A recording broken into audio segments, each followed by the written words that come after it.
Hello mga tropa peeps, this is your Basudenyang Win. And together, let's have fun!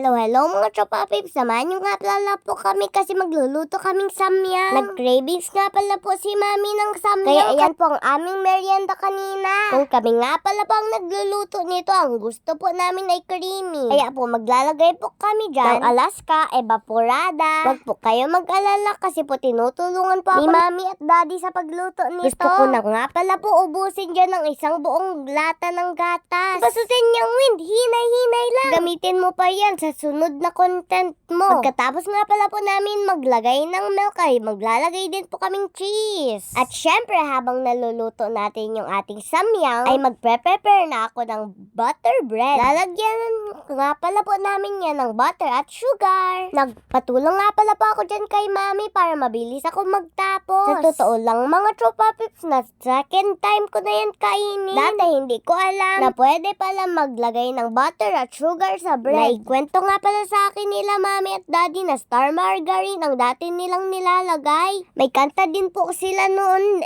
Star margarine, punong-punong vitamins. Kung ang star margarine ay madaming vitamins, yung nilagay kong butter ay mas madaming vitamins. Pagkatapos ko nga pala lagyan ng sugar ay ilalagay ko na sa air fryer. Once again, as adult supervision.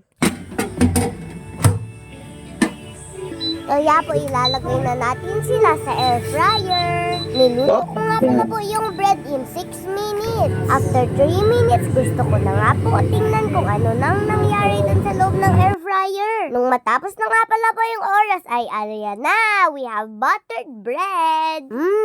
Smells yummy.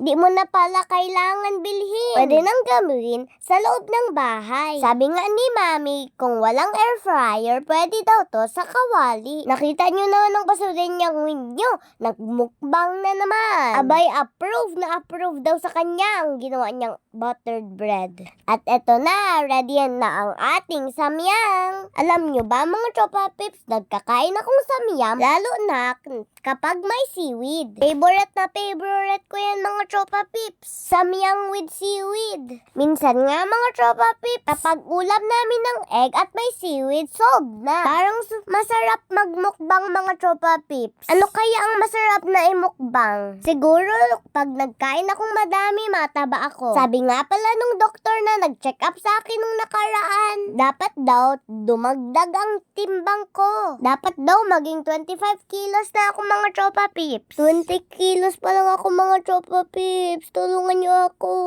Sa totoo lang mga tropa pips, kahit anong kain ko, hindi talaga ako tumaptaba. Buti pa to si Cloud. Sobrang cute. Gusto ko na pisili ng pisngi niya. Pagkatapos ka pala po namin kumain, ay nag-ready na kami ihatid si Auntie Lloyd sa takas. Sasama nga pala namin muna dyan si Cloud para hindi siya muna antokin. Masyado pa maaga. Kasi mga tropa pips, tulog siya ng alas 6. Tapos, gigising siya ng alas 9. Naku po! Lagot na naman ang teta niyan. Ito nga pala si Cloud na hindi nagpapayag na siya ay gising at ako tulog. Gising ka dyan, tete. Kaya kung hindi po ako nagising mga tropa pips, bugbog ako. Kaya Cloud, gala muna tayo. Punta tayo kay Mama To. Kaya shoutout po kay Mama To. I love you. Kaya hanggang dito na lang po muna. Abangan nyo pa pang more fun and more adventure videos ko. Kaya po yun lang. Maraming salamat and stay tuned and see you in my next vlog. God bless!